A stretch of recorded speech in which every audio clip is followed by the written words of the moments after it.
Hey guys, Pastor Ben here from 180 Discipleship, where today we're going to begin our series going through Mark's Gospel as we apply the R.E.A.P method and see what that looks like in application.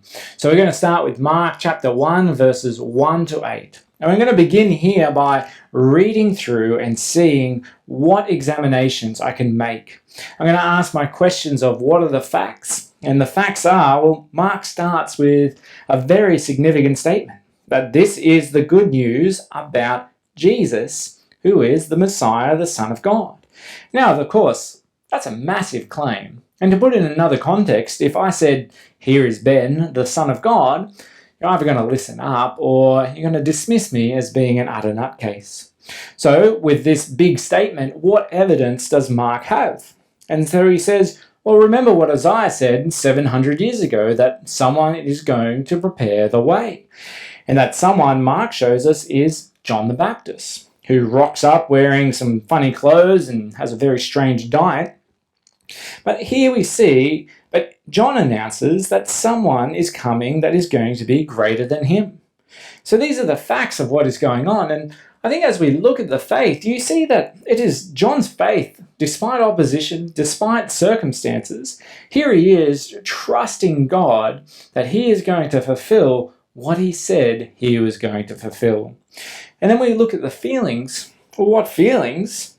I reckon there's a huge feeling of anticipation and excitement about who is going to come. And so with these light examinations in mind, we now apply that to our lives. And I think when we look at applying a passage like this, we might ask, well, who prepared us to meet Jesus? Was it your parents, a friend, a co-worker, someone like that?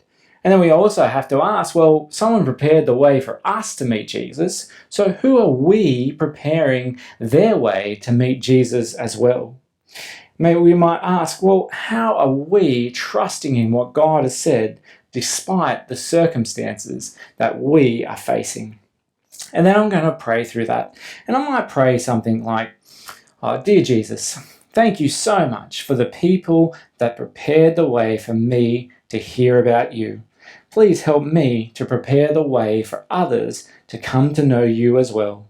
Please help me to trust you no matter what circumstances I face and no matter what opposition comes my way. Well, there we have it. That's our first piece done, going through the R.E.A.P method.